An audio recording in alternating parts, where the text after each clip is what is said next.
आवाज़ आ रही है आपको? यस सर, आ रही है।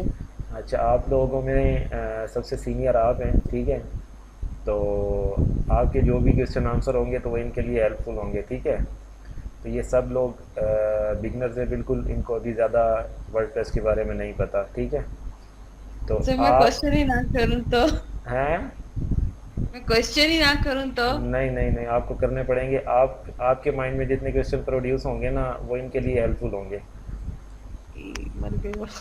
ठीक है। जी सर। मैं आपको स्क्रीन शेयर कर रहा हूँ, तो उसके बाद स्टार्ट करते हैं। पहले तो मैंने इनसे पूछना था, इनमें से कोई मुझे बता दे कि सी एम एस क्या होता है। कल हमने डिस्कस किया था सी एम एस, तो आप मुझे बताएं सी एम एस क्या है और वर्ड प्रेस को सी एम एस क्यों कहते हैं।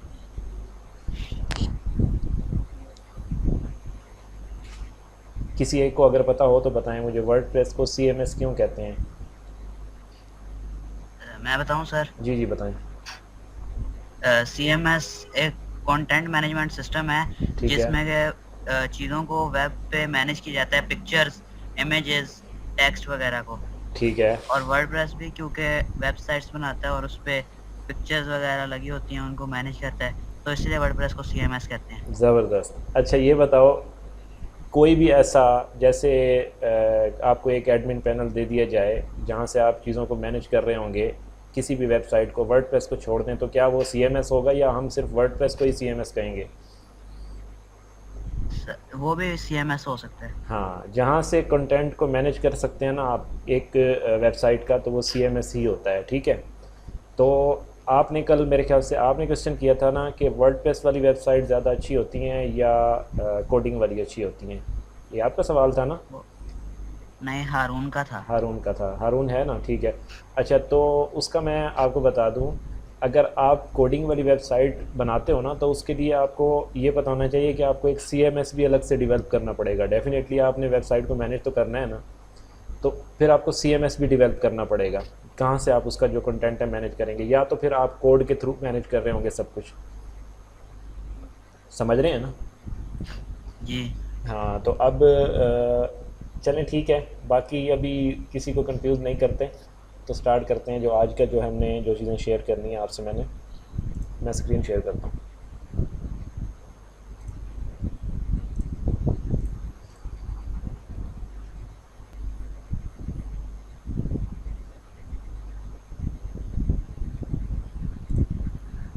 आप सबको स्क्रीन नज़र आ रही है?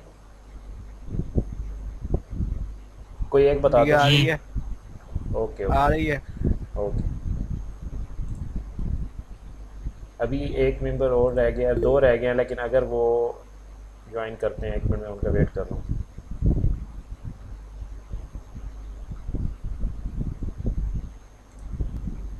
जी आ रही है। हाँ तो जी अगर आ हमने रही है। वर्डप्रेस को यूज़ करना है, वर्डप्रेस को अगर हमने डाउनलोड करके इंस्टॉल करना है, तो उसके लिए हमें क्या क्या रिक्वायरमेंट्स हैं हमारे पास, क्या ये हमारे पर्सनल कंप्यूटर में चल सकता है या नहीं चल सकता। पर्सनल कंप्यूटर में आप इसको यूज़ नहीं कर सकते, ये एक सॉफ्टवेयर ज़रूर है लेकिन ये आपके पर्सनल कंप्यूटर के लिए नहीं नहीं बना हुआ, ठीक है। इसके लिए एक आपको स्पेसिफ़िक रिक्वायरमेंट चाहिए, आपको एक इन्वायरमेंट चाहिए जिसके अंदर आप जाके इसको इंस्टॉल कर सकते हैं, इसको यूज़ कर सकते हैं। तो इसकी जो बेसिक रिक्वायरमेंट्स है ना, उसमें आपको एक वेब सर्वर चाहिए, एनजिनिक्स या अपाची, आपको इन दोनों में से एक, और भी बहुत सारे हैं लेकिन ये दो जो है मेजर हैं, इनका यूज़ ज़्यादा है, तो आप इनमें से आपको एक चाहिए। और आपको डिस्क जो स्पेस है वो एटलीस्ट आपकी 1 GB होनी चाहिए। PHP का वर्जन आपका जो है 8.0 या इससे हायर होना चाहिए। जो पुराने वर्जन है वो क्यों नहीं होने चाहिए, क्योंकि उन वर्जन में काफ़ी सारी चीज़ें ऐसी हैं जो डेप्रिकेट हो चुकी हैं, ठीक है। और वर्डप्रेस चूँकि अपग्रेड होता जा रहा है, तो वर्डप्रेस डेफिनेटली अगर आप पुराने वर्जन पे यूज़ करते हैं तो उसमें आपको वर्डप्रेस जो है वो कंपेटिबल नहीं होगा, वो आपको प्रॉब्लम करेगा। उसके बाद आपको माई एसक्यूएल चाहिए, ठीक है। माई एसक्यूएल का वर्जन है आपके पास जो लेटेस्ट हो, जो अपडेटेड हो, वो यूज़ करें। उसके बाद जो रैम है, रैम आपकी जो है, रैम आपके सिस्टम की या जो आपकी होस्टिंग है उसकी जो रैम होगी वो 512 से अबव होनी चाहिए, ठीक है। तो इतनी होती नहीं है, ये एक मिनिमम रिक्वायरमेंट है, इससे ज़्यादा ही होती है। तो उसके अलावा आपका जो सर्वर है वो सपोर्ट करता हुआ HTTPS को, ठीक है, इसको सपोर्ट करेगा, ये रिक्वायरमेंट्स होंगी पूरी, देन आप जो है यूज़ कर सकते हैं वर्डप्रेस को। तो आप सब में से किसी को अगर अपाची या वेब सर्वर्स के बारे में पता है तो मुझे बताएं। नहीं पता? नहीं। अच्छा अच्छा अच्छा अच्छा, मैं बताता हूँ।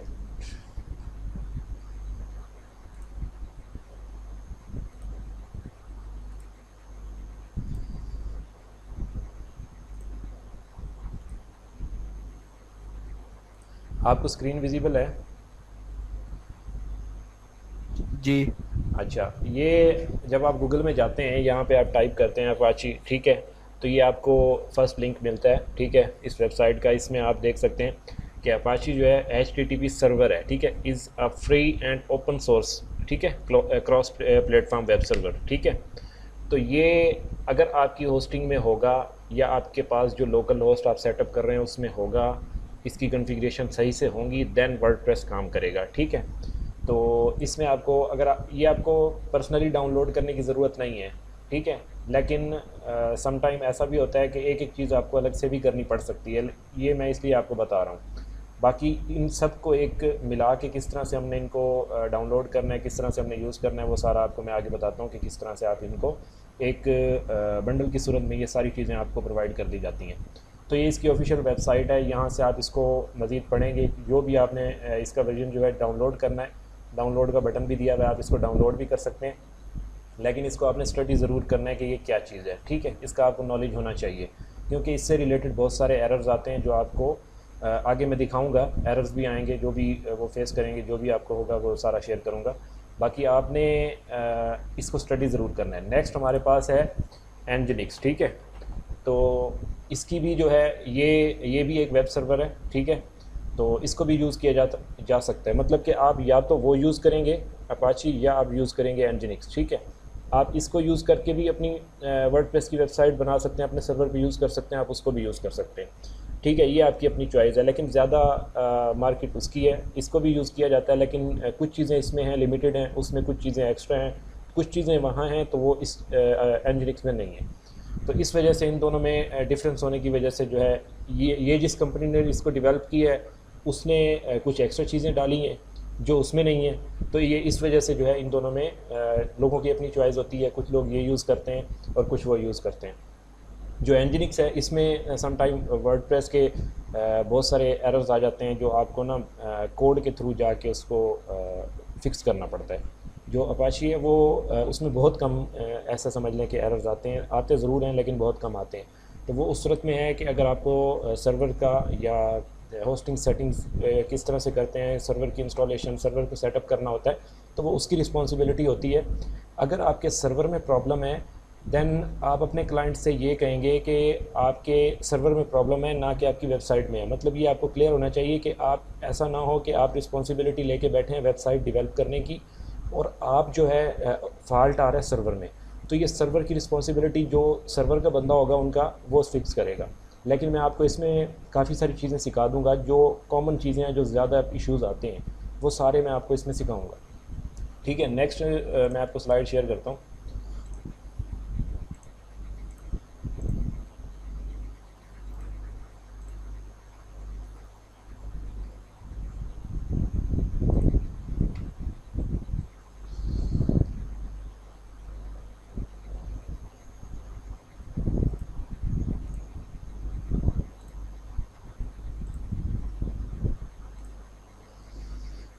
अच्छा, स्क्रीन आ रही है? कोई एक बंदा बताए। जी आ रही है। ओके,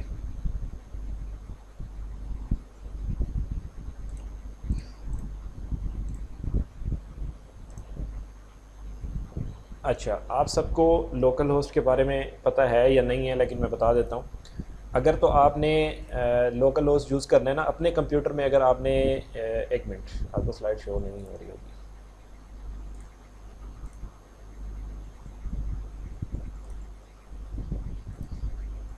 अब शो हो रही है आपके पास?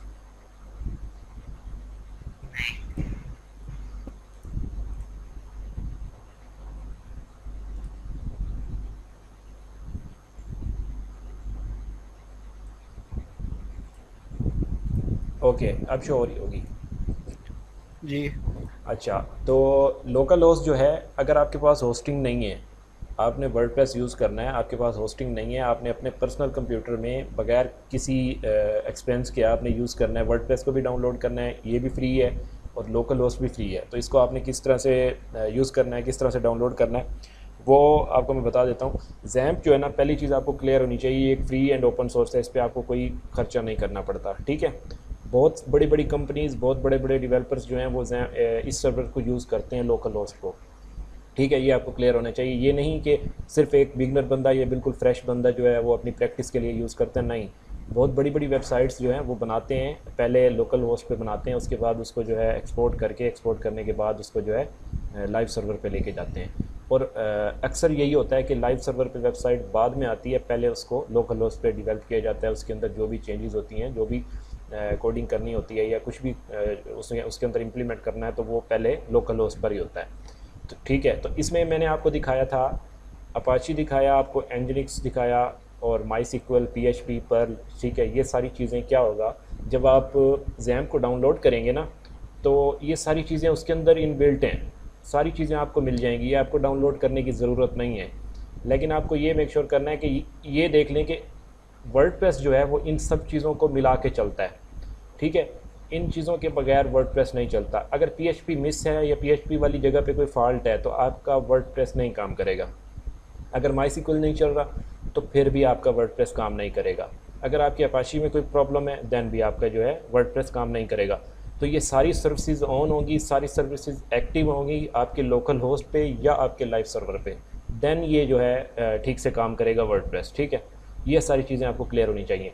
और जैम्प का आपको पता है, ये X operating system, Apache, MySQL, PHP, Perl, ये इनकी वजह से इसका जो है इसको नाम दिया गया है इस तरह का, ठीक है। इसके अलावा इसमें फाइलज़िला आ जाता है। फाइलज़िला क्या है, अगर आपको एक चीज़ और बता दूं, कुछ होस्टिंग ऐसी होती हैं, cPanel दिया जाता है जिसके अंदर इनबिल्ट cPanel प्रोवाइड करते हैं वो, ठीक है, जैसे शेयर्ड होस्टिंग होती हैं, तो उसमें cPanel आपको मिल जाता है। लेकिन VPS सर्वर जब आप परचेज़ करते हैं, VPS जब आप बाय करते हैं, उसके अंदर आपको बाज़ू का cPanel नहीं मिलता, फिर आपको cPanel खुद से उस पर सेटअप करना पड़ता है। तो उसके लिए आपको अच्छा खासा नॉलेज चाहिए सर्वर एडमिनिस्ट्रेशन का, ठीक है। तो फाइलज़िला क्या करता है, फाइलज़िला आपकी IP, जो सर्वर की IP है, उसके थ्रू, और आपका जो रूट का एक्सेस है, रूट पासवर्ड जो है और रूट की जो भी लॉगिन डिटेल्स हैं, वो जब आप देते हैं फाइलज़िला में जाके, देन आप जो है अपना एक डाटा जो है वेबसाइट का डाटा अपनी पर्टिकुलर जो भी डायरेक्टरी है उसमें ट्रांसफ़र कर सकते हैं, ठीक है। तो फाइलज़िला आपके डाटा को ट्रांसफ़र करने के लिए, वेबसाइट का जो डाटा है उसको अपलोड करने के लिए इस्तेमाल होता है। जैसे आपने वर्डप्रेस डाउनलोड किया अपने सिस्टम में, उसको आपने अपलोड करना है अपनी वेबसाइट पे, जो आपका सर्वर है, VPS सर्वर है आपके पास या आपके क्लाइंट के पास, तो फिर आप फाइलज़िला अपने पास इंस्टॉल करेंगे अपने कंप्यूटर में। फाइलज़िला आप जब गूगल में जाएंगे, टाइप करेंगे फाइलज़िला, आपने उसको इंस्टॉल करना है। इंस्टॉल करने के बाद आप उसको, उसकी जो आपकी सर्वर की लॉगिन डिटेल्स हैं वो देने के बाद आप अपना जो है एबल होंगे उसको डाटा को अपलोड करने में, ठीक है। उसके अलावा मर्करी और टॉम कैट, ये आपकी अभी इन चीज़ों को छोड़ दें, ये आगे आपको मज़ीद बता दूंगा इन चीज़ों के बारे में, लेकिन ये ज़्यादा यूज़ में नहीं होने वाली है आपके। अच्छा, नेक्स्ट चलते हैं। ये है लोकल होस्ट का इंटरफेस, ठीक है। इसमें आपकी ना ये फर्स्ट दो जो हैं, अपाची और MySQL, ठीक है। जब आप इन दोनों को स्टार्ट करते हैं, स्क्रीन आ रही है आपको? जी आ रही है। आ रही है। ओके। तो ये आप देख रहे हैं यहाँ पे अपाची और MySQL, ये दो यहाँ पे दिए हुए हैं, ठीक है। अगर आप इंस्टॉल करने के बाद इन दो को स्टार्ट करेंगे देन आपका वर्डप्रेस काम करेगा, ठीक है। और अगर आप MySQL को स्टॉप कर देते हैं या अपाची को स्टॉप कर देते हैं, एक चलेगा एक नहीं चलेगा, तो भी जो है आपकी जो वेबसाइट है, जो आपका लोकल होस्ट है, वो सही से काम नहीं करेगा। फाइलज़िला, मर्करी और टॉम कैट, ये चीज़ें आप ना चलाएं, इस पर कोई ज़रूरत नहीं है अभी। लेकिन ये दो चीज़ें मेन है, ये इन चीज़ों के बगैर वर्डप्रेस क्यों नहीं चलता? आप मुझे बताएंगे अब वर्डप्रेस इन दो चीज़ों के बगैर क्यों नहीं चलता? कोई एक बंदा बताए।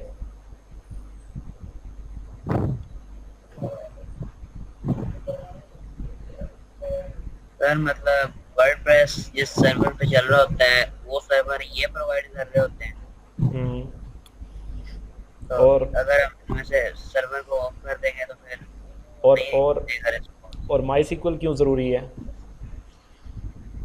माईसिक्वल वर्डप्रेस का बैकएंड है क्या काम करता है Backend. माई एसक्यूएल, क्या काम करता है? हम्म। अच्छा, कोई और बताए, मिस समीरा।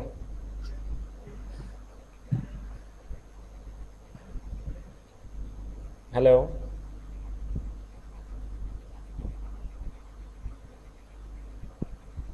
अच्छा, मैं बता देता हूँ। माई एसक्यूएल जो है वो डेटाबेस है, ठीक है। और जब तक आपकी वेबसाइट का डेटाबेस नहीं है तो आपका डाटा कहाँ पर स्टोर होगा? समझ रहे हैं? आवाज़ आ रही है ना आपको? जी।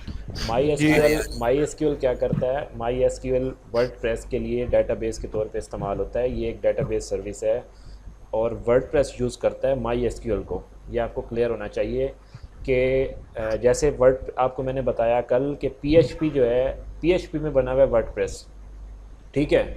और माई एसक्यूएल जो है, माई एसक्यूएल उसके लिए यूज़ हुआ हुआ है डेटाबेस के तौर पे, ठीक है। तो डेटाबेस जब तक नहीं होगा तो आपका जो है वर्डप्रेस डेफिनेटली नहीं चलेगा। आपका सर्वर पे जब माई एसक्यूएल सपोर्ट नहीं कर रहा तो आपका कैसे आपकी वेबसाइट चल सकती है? क्योंकि आपका जितना भी डाटा होता है वो सारा के सारा माई एसक्यूएल में जा रहा होता है, वहाँ से आ रहा होता है, वो ट्रांसफ़र कर रहा होता है। तो अच्छा, माई एसक्यूएल जो है ये एक रिलेशनल डेटाबेस है। इससे क्या मुराद है? इससे मुराद ये है कि इसके अंदर जितना भी डाटा होता है ना वो एक दूसरे से कनेक्टेड होता है, टेबल्स की सूरत में जनरेट होता है और वो एक दूसरे से कनेक्टेड होता है। जब आप वेबसाइट को एक्सेस कर रहे होते हैं तो वो रन टाइम पे आपको जो है वो डाटा ट्रांसफ़र कर रहा होता है। एक मिनट।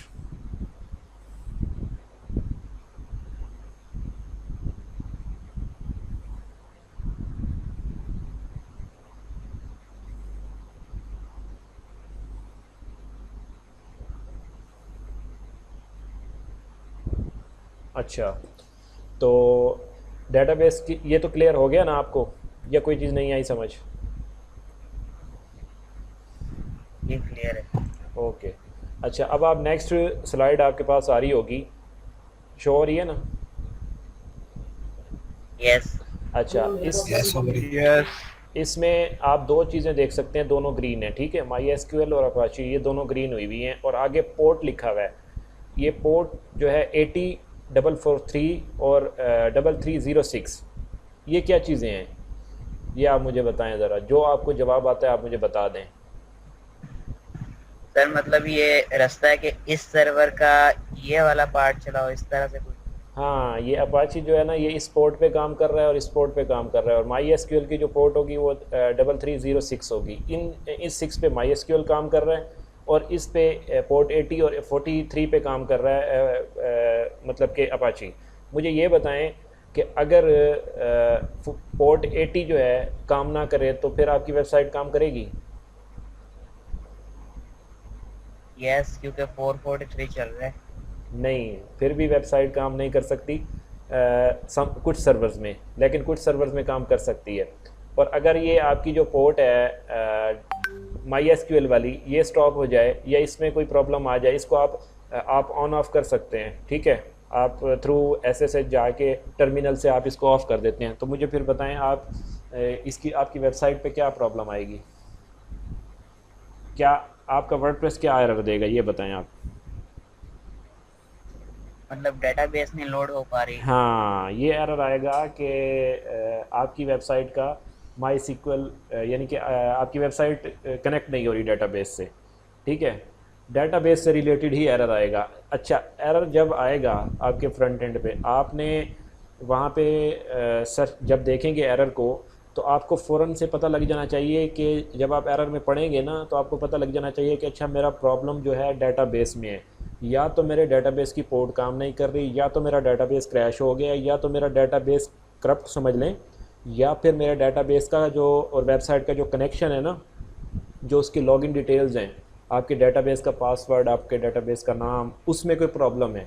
तो आप जब आपकी जब वेबसाइट में प्रॉब्लम आ रही होगी, कुछ भी डिस्प्ले नहीं हो रहा होगा, तो आपने जाके अपने वर्डप्रेस में जाके आपने अपनी जो लॉगिन डिटेल्स हैं वो चेक करनी होती हैं। और पोर्ट तो उस सूरत में बंद होगी या अगर आप इसको समझ लें खुद स्टॉप करते हैं, या कोई सिस्टम अननाउन बंदा जिसको सिस्टम के बारे में नहीं पता, सर्वर्स का नहीं पता, वो कोई ऐसी कमांड रन कर देता है थ्रू टर्मिनल तो वो आपकी पोर्ट स्टॉप हो जाती है। फिर आपको पोर्ट को ऑन ऑफ भी करना आना चाहिए, ठीक है। तो इसमें लोकल होस्ट की जो है ना इस सीन में आप क्या करेंगे, ये जो आगे कन्फिग का ऑप्शन दिया हुआ है आपको दोनों का ना, ये स्क्रीन आ रही है ना आपके पास, जी इस कन्फिग में जाके आप इनकी सारी सेटिंग्स जो है देख सकते हैं, ठीक है।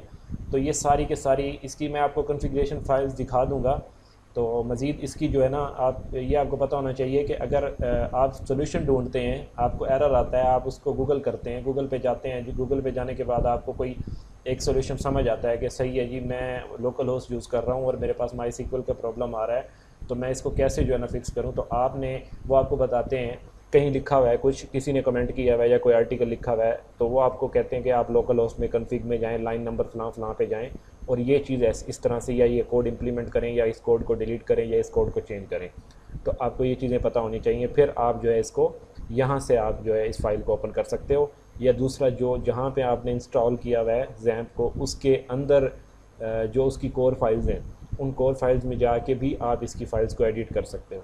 समझ आ गई है? हाँ जी। जी हाँ हाँ जी। अच्छा, नेक्स्ट हमारे पास है होस्टिंग का जो इंट्रोडक्शन, ठीक है। वर्डप्रेस डाउनलोड करने से पहले, स्टार्ट करने से पहले आपको होस्टिंग का जो है ना इंट्रोडक्शन दे देता हूँ, ठीक है।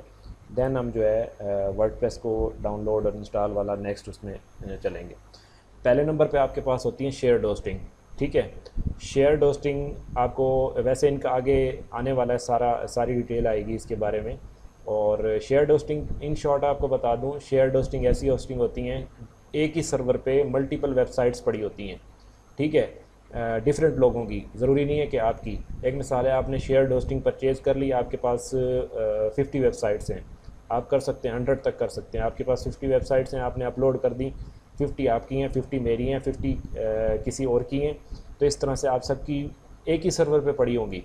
तो उसमें क्या होगा, ज़ाहिर है आपके सर्वर पे लोड, जो भी सर्वर प्रोवाइड कर रहा है, जो भी होस्टिंग वाला है, उस कंपनी के जो सर्वर होगा ना, उस पर डेफिनेटली लोड पड़ेगा। और आपकी जो वेबसाइट है ना, उसमें क्या प्रॉब्लम होगी कि आपकी वेबसाइट का लोड टाइम पे, या विज़िटर जब विज़िट करते हैं तो जो कंटेंट आ रहा होता है उसमें आपको आपके यूज़र्स को प्रॉब्लम फेस करनी पड़ सकती है, ठीक है। तो शेयर्ड होस्टिंग में जो वेबसाइट्स होती हैं वो बड़ी समझ लें कि डाउन होती हैं, लेकिन इनिशियली जब आप स्टार्ट कर रहे होते हैं, क्योंकि इसकी जो प्राइस है वो चीप होती है, तो आप इसको जो है समझ लें कि यूज़ कर सकते हैं। मोस्टली यही होता है, ई कॉमर्स में भी चल जाती है। उसके बाद रीसेलर होस्टिंग है। अगर आपने होस्टिंग, जैसे आपने देखा होगा कि कुछ लोगों ने होस्टिंग कंपनियां बनाई हुई हैं, मतलब कि hosting company reseller hosting purchase कर ली, आगे आप होस्टिंग की सर्विसेज सेल कर रहे हैं, ठीक है। और आपके पास रीसेलर होस्टिंग का प्लान होना चाहिए। इसके बारे में मज़ीद डिटेल आगे इसकी स्लाइड में आ जाएगी। VPS होस्टिंग है, तो VPS होस्टिंग का आपको मैंने बताया, ये वर्चुअल प्राइवेट सर्वर है, ठीक है।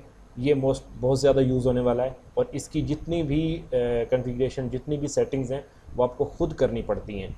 आपके क्लाइंट इसमें, ये सिर्फ VPS की है ना, VPS होस्टिंग, अगर आपको सिर्फ इतना काम भी आ जाए ना कि आपको VPS की कम्प्लीटली कॉन्फ़िगरेशन आ जाए, जो कॉमन चीज़ें यूज़ होती हैं, आपको वेबसाइट बनाना ना आए, आपको होस्टिंग का कुछ भी नॉलेज नहीं है, तो आप सिर्फ एक VPS की सीख के ना, इसकी भी बहुत ज़्यादा मार्केट में जॉब्स हैं। इसको आप सीख के अच्छी, और इसमें कंपटीशन भी बहुत कम है ये, क्योंकि सारी इसकी जो चीज़ें चल रही होती हैं वो सारी थ्रू टर्मिनल चल रही होती हैं। SSH के थ्रू आप जो है कमांड लाइन के थ्रू इस पे काम करते हैं। तो आपको अगर VPS का अच्छा खासा, आपको एक आप सीरीज़, आप एक कोर्स करते हैं VPS के लिए, आपको VPS कम्प्लीटली आ जाता है, देन आप जो है इससे भी अच्छी खासी अर्निंग कर सकते हैं।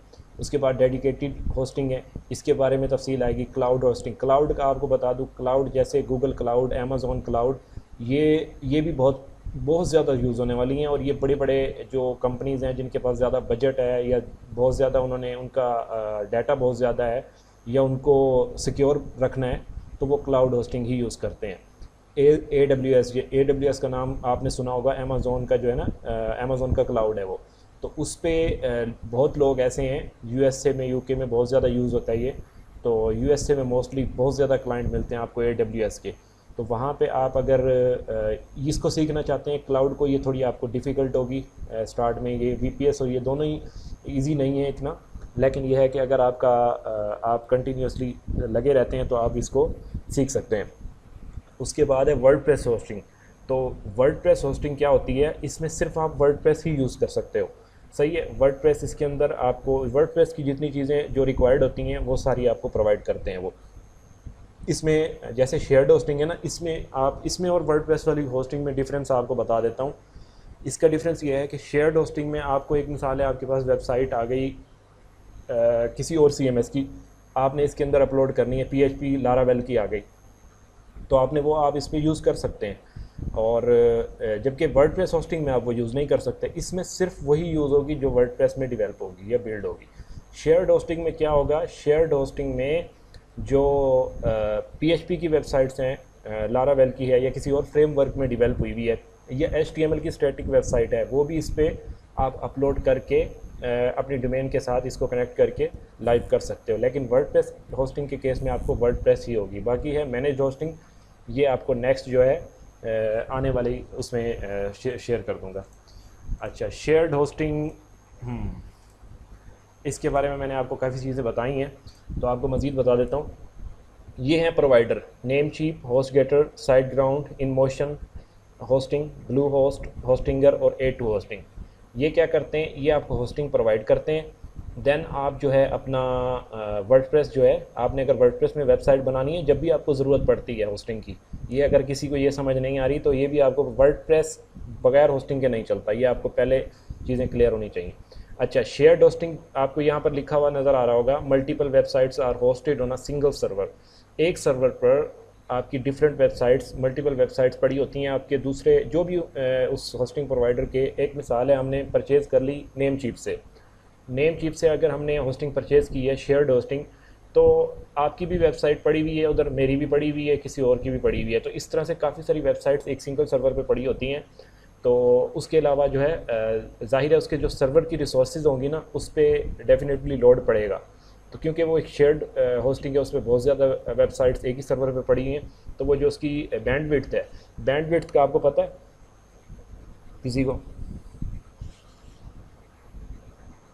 No sir.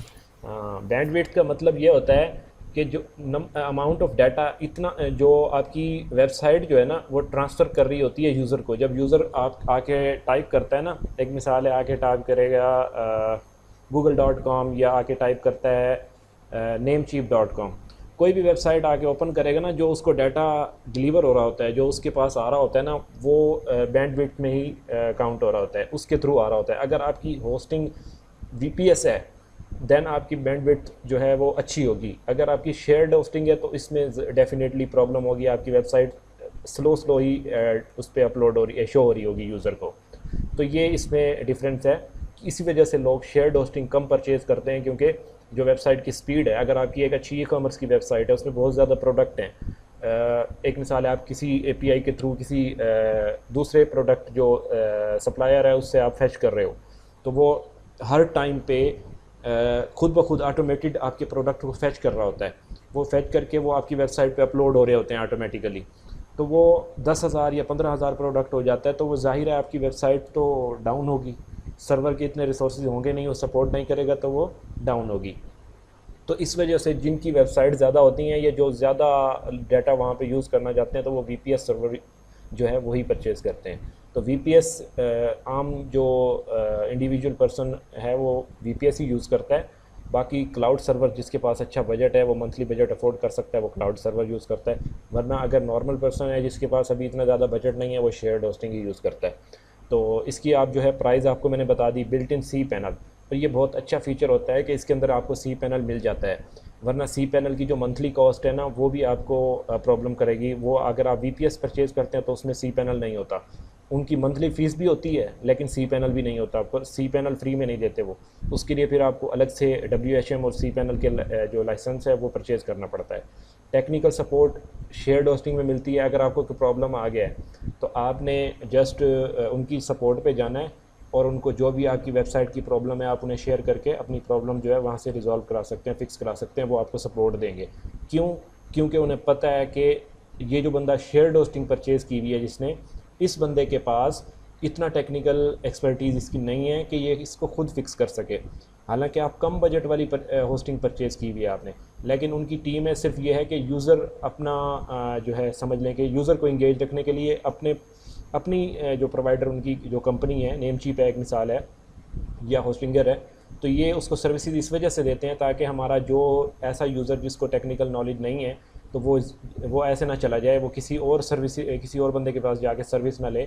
हम जो छोटी उसकी जो भी प्रॉब्लम्स हैं वो सॉल्व करते हैं जितनी उसकी प्रॉब्लम्स हैं। बाकी कोई अगर ज़्यादा बड़ी प्रॉब्लम हो, वेबसाइट की डेवलपमेंट में इशू हो, तो वो आपको रेफ़र कर देते हैं कि आप जो है अपना डेवलपर से कॉन्टैक्ट करें, वो आपको फिक्स कर देंगे।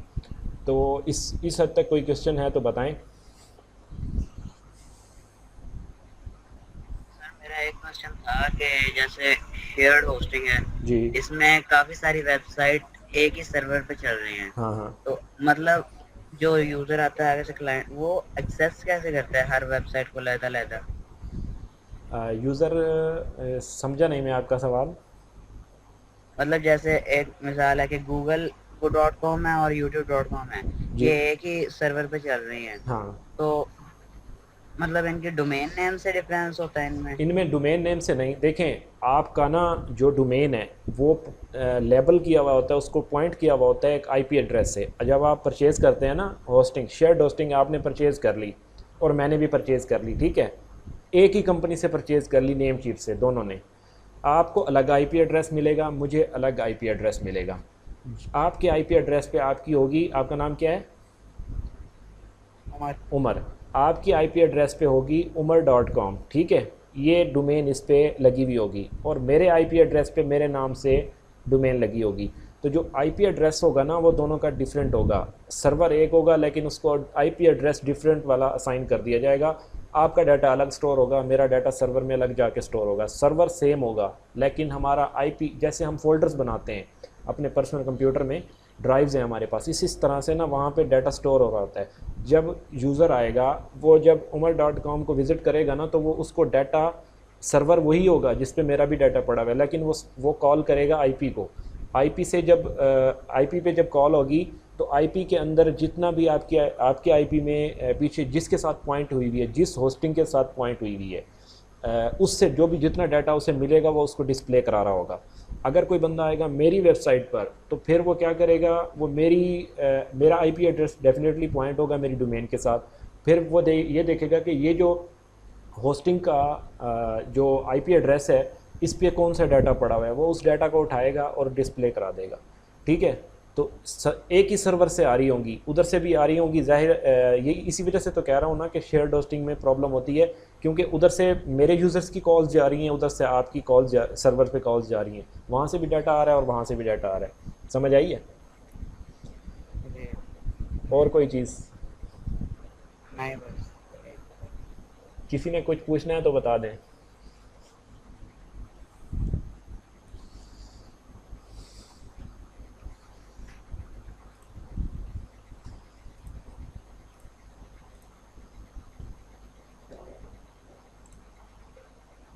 अच्छा, तो एक मिनट में, बल्कि नेक्स्ट कल नहीं होगा, और हम लेंगे फ्राइडे को, ठीक है। आवाज़ आ रही है आप सबको? फ्राइडे Yes, को, sir, फ्राइडे आती है। तक आपने क्या करना है, फ्राइडे तक आप लोगों ने ये जितनी भी आपको चीज़ें मैंने बताई हैं, इन स्लाइड्स का आपको स्क्रीनशॉट चाहिए, मैं आपको वो दे दूंगा, लेकिन ये सारी चीज़ें आपको पता होनी चाहिए। मैं इन सब के अंदर से कुछ ना कुछ पूछूंगा, जब तक आपको ये नहीं आएगा आगे नहीं जाऊंगा मैं। सही है? आपको देखें, मैं आपको बता देता हूँ, अभी आप सबको क्लियर बता देता हूँ। मैंने पहली स्लाइड से लेकर CMS से लेकर ये जितनी भी मैंने चीज़ें आपको डिस्कस की हैं आपके साथ, ठीक है, इन सब में से मैं कुछ भी पूछ सकता हूँ, ठीक है। किसी चीज़ के बारे में पूछूंगा, आपको ये पता होना चाहिए।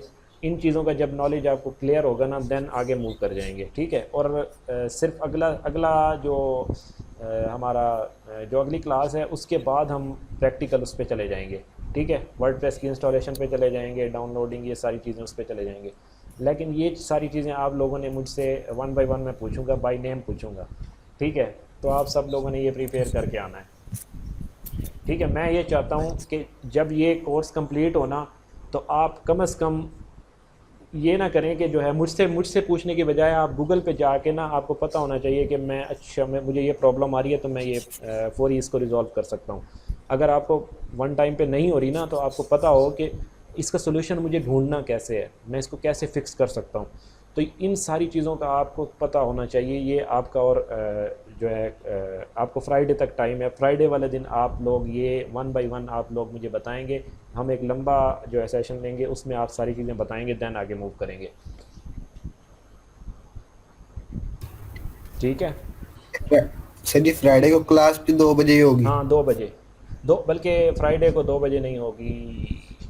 फ्राइडे का मैं आपको टाइम बता दूंगा, इधर शेयर कर दूंगा।